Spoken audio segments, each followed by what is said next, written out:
കാർഷിക വാർത്തകൾ. ഏലം വിപണിയിൽ ആഭ്യന്തര വിദേശ വാങ്ങലുകാർ സജീവം. റബ്ബർ വിപണിയിൽ പ്രതീക്ഷയോടെ കർഷകർ. അയൽ സംസ്ഥാന കർഷകർ കൊപ്ര വിറ്റൊഴിവാക്കുന്നു. ആഭ്യന്തര വിദേശ വാങ്ങലുകാർ ഏലക്ക ശേഖരിക്കാൻ ഉത്സാഹിച്ചതിൽ കർഷകർക്ക് പ്രതീക്ഷ. നെടുങ്കണ്ടത്ത് നടന്ന ലേലത്തിൽ 1,00,000 കിലോയിലധികം ചരക്ക് വിൽപ്പനയ്ക്കിറങ്ങി. ഹൈറേഞ്ചിൽ വിളവെടുപ്പ് പുരോഗമിക്കുന്നതിനാൽ മാസത്തിലെ രണ്ടാം പകുതിയിൽ ലേലത്തിൽ വർധനവ് ശക്തിയാർജിക്കാം. ശരാശരി ഇനങ്ങൾ കിലോ 2,410 രൂപയിലും മികച്ച ഇനങ്ങൾ 3,001 രൂപയിലും ലേലം നടന്നു. മൊത്തം 51,675 കിലോ ഏലക്കയുടെ കൈമാറ്റം നടന്നു. പല ഭാഗങ്ങളിലും തെളിഞ്ഞ കാലാവസ്ഥ ലഭ്യമായത് മഴമറ ഒരുക്കിയ റബ്ബർ തോട്ടങ്ങളിൽ പുലർച്ചെ ടാപ്പിംഗ് നടന്നു. കൊച്ചി, കോട്ടയം വിപണികളിൽ ഷീറ്റ് വരവ് ചുരുങ്ങിയെങ്കിലും ചിങ്ങം പിറക്കുന്നതോടെ ലാറ്റക്സ് ലഭ്യത വർദ്ധിക്കുമെന്ന സൂചനയാണ് ലഭ്യമാവുന്നത്. ലാറ്റക്സ് കിലോ 130 രൂപയിലും 4ാം ഗ്രേഡ് റബ്ബർ 200 രൂപയിലും വിപണനം നടന്നു. വെളിച്ചെണ്ണയുടെ വില തകർച്ചയിൽ പരിഭ്രാന്തരായ കൊപ്ര സ്റ്റോക്കിസ്റ്റുകൾ ചരക്ക് വിൽപ്പനയ്ക്ക് പരക്കം പായുന്നു. ജനുവരി മുതൽ വിപണിയെ നിയന്ത്രിച്ച അയൽ സംസ്ഥാനങ്ങളിലെ ഇടപാടുകാർ കൈവശമുള്ള കൊപ്ര താഴ്ന്ന വിലയിലേക്ക് വിറ്റുമാറുകയാണ്. തമിഴ്നാട്ടിലെ മില്ലുകാർ കൊപ്ര പ്രവാഹം കണ്ട് സംഭരണം കുറച്ചത് വിപണിയെ പരിഗണനയിലുമാക്കി. കാങ്കയം ആസ്ഥാനമായുള്ള മില്ലുകാർ പലരും കൊപ്ര സംഭരണം കുറച്ചതോടെ കൊപ്ര 19,700 രൂപയിൽ താഴ്ന്നു. കൊച്ചിയിൽ നിരക്ക് 224 രൂപയാണ്. News desk MyFin TV. തമിഴ്നാട്ടിൽ തേങ്ങ വില കുതിക്കുന്നു. ലാഭമെടുപ്പിൽ തെങ്ങ് കർഷകർ. തേങ്ങ വിലയിലെ വർധനയിൽ തമിഴ്നാട്ടിലെ കർഷകർ സന്തോഷത്തിലാണ്. മുൻപ് കിലോയ്ക്ക് 20 രൂപയാണ് ലഭിച്ചിരുന്നത്. എന്നാൽ നിലവിൽ കിലോയ്ക്ക് 58 രൂപ വരെ കർഷകർക്ക് ലഭിക്കുന്നുണ്ട്. രണ്ടു രീതിയിലാണ് വ്യാപാരികൾ കർഷകരിൽ നിന്ന് തേങ്ങ വാങ്ങുന്നത്. ഒരു തേങ്ങയ്ക്ക് 20 രൂപ എന്ന രീതിയിലും കിലോയ്ക്ക് 53 മുതൽ 58 രൂപ എന്ന നിലയിലും മൊത്ത വ്യാപാരികൾ കൃഷിയിടത്തിലെത്തി നേരിട്ടാണ് വില ഉറപ്പിക്കുന്നത്. കേരളത്തിലേക്കും തമിഴ്നാട്ടിലെ എണ്ണമില്ലുകളിലേക്കും തമിഴ്നാട്ടിലെ തേങ്ങ കയറ്റുമതി പോകുന്നുണ്ട്. ഏക്കർ കണക്കിന് തെങ്ങുള്ളവർക്ക് ലാഭത്തിന്റെ കാലമാണിപ്പോൾ. 2 വർഷം മുൻപ് വരെ ഇടവിള കൃഷിയെ ആശ്രയിച്ചാണ് വിലത്തകർച്ചയെ നേരിട്ടത്. നാടൻ തെങ്ങുകൾക്ക് കായ്ഫലം കുറവാണ്. എങ്കിലും 40 മുതൽ 45 വർഷം ആദായം ലഭിക്കും. സങ്കരയിനം തെങ്ങ് കൃഷി ചെയ്താൽ ആദ്യ 10 കൊല്ലം മാത്രമാണ് നല്ല വിളവ് ലഭിക്കുക. News desk MyFin TV. ഉയർന്ന ഗുണമേന്മയും തൂക്കവുമുള്ള തോട്ടനാൽ ജാതിക്കയ്ക്ക് പേറ്റന്റ് നേടി ഇടുക്കിക്കാരൻ. കേരളത്തിലെ ഏത് കാലാവസ്ഥയിലും നല്ല വളർച്ചയും മികച്ച വിളവും നൽകും. കേന്ദ്ര സസ്യവൈവിധ്യ സംരക്ഷണ വിഭാഗത്തിൽ നിന്ന് തോട്ടനാൽ ജാതി എന്ന പേരിൽ അടിമാലി 14 മൈൽ സ്വദേശി TM പുഷ്കറിന് രജിസ്ട്രേഷനും പേറ്റന്റും ലഭിച്ചു. തൃശൂരിലെ കാർഷിക സർവകലാശാല തോട്ടനാൽ ജാതിയെക്കുറിച്ച് പഠിക്കുന്നുണ്ട്. രോഗപ്രതിരോധ ശേഷി കൂടിയതും ഉയർന്ന വിളവ് ലഭിക്കുന്നതുമാണ് തോട്ടനാൽ ജാതി. കേരളത്തിലെ ഏത് കാലാവസ്ഥയും നല്ല വളർച്ചയും മികച്ച വിളവും നൽകും. 20 വർഷത്തെ പരീക്ഷണ നിരീക്ഷണങ്ങൾക്ക് ശേഷമാണ് ഇത് വികസിപ്പിച്ചെടുത്തത്. ജാതി കൃഷി എങ്ങനെ വിജയകരമാക്കണമെന്ന അന്വേഷണമാണ് പുഷ്കറിനെ തോട്ടനാൽ ജാതിയിലേക്ക് എത്തിച്ചത്. 30 വർഷമായി ഇദ്ദേഹം കൃഷിരംഗത്ത് സജീവമാണ്. 15 വർഷത്തിന് മുകളിൽ വളർച്ചയെത്തിയ ജാതിമരങ്ങളിൽ നിന്ന് പ്രതിവർഷം 2000-ന് മുകളിൽ കായ്കൾ ലഭിക്കും. സാധാരണ ഒരു ജാതി പത്രിക്ക് 3 മുതൽ 3.5 ഗ്രാം തൂക്കം കിട്ടുമ്പോൾ തോട്ടനാൽ ജാതിയുടെ പത്രിക്ക് 7.5 ഗ്രാം വരെ തൂക്കം കിട്ടും. ഏകദേശം 200 തോട്ടനാൽ ജാതിയിൽ നിന്നും 1 കിലോ ഉണങ്ങിയ പത്രി കിട്ടും. കായ്ക്ക് 15 ഗ്രാമിന് മുകളിൽ തൂക്കമുണ്ട്.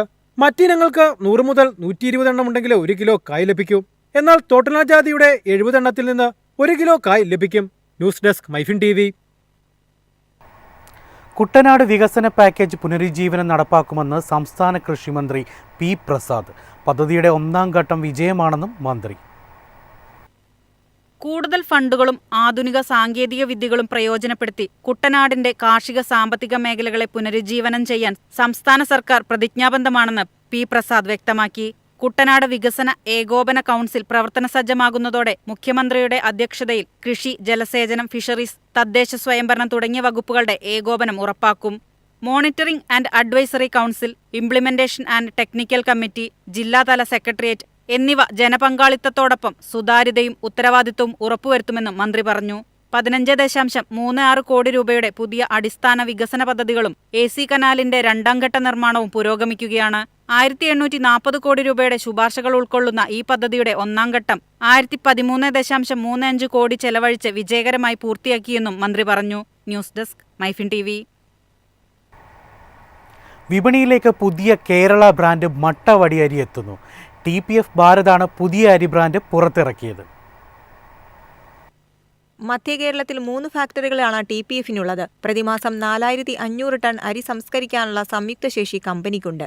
1, 5, 10, 30, 50 കിലോഗ്രാം പായ്ക്കുകളിൽ ലഭ്യമായ ഈ ബ്രാൻഡ് ഇപ്പോൾ സൂപ്പർ മാർക്കറ്റുകൾ, പലചരക്ക് സാധനങ്ങൾ, ആധുനിക വ്യാപാര ഔട്ട്ലെറ്റുകൾ, ഓൺലൈനുകൾ എന്നിവയിൽ ലഭ്യമാണ്.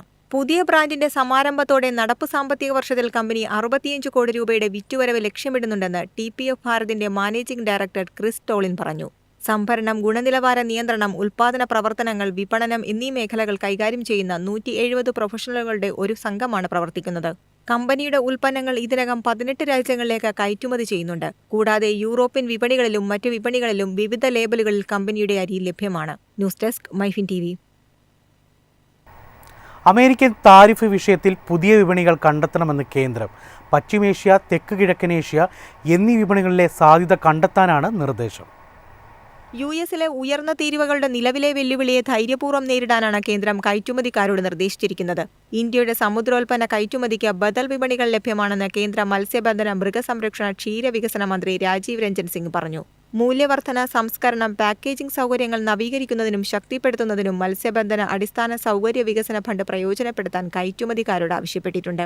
യൂറോപ്യൻ യൂണിയൻ, ജപ്പാൻ, ദക്ഷിണ കൊറിയ, UK, റഷ്യ, ഓസ്ട്രേലിയ, പശ്ചിമേഷ്യ, തെക്കുകിഴക്കൻ ഏഷ്യ എന്നിവിടങ്ങളിൽ ഇന്ത്യൻ സമുദ്രോൽപ്പന്നങ്ങൾ വികസിപ്പിക്കാനുള്ള സാധ്യതകൾ കയറ്റുമതിക്കാർ പര്യവേക്ഷണം ചെയ്യണമെന്നാണ് കേന്ദ്രം വ്യക്തമാക്കിയിരിക്കുന്നത്. News desk MyFin TV. കമ്പോള നിലവാരം.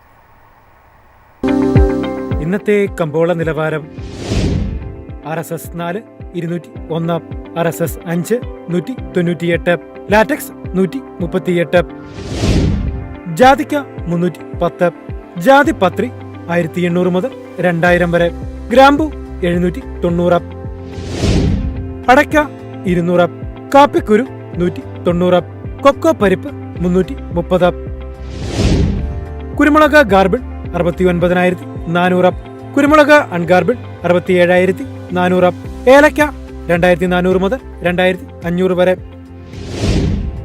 വെളിച്ചെണ്ണ 36,600, കൊപ്ര 22,200, ചുക്ക് 22,500.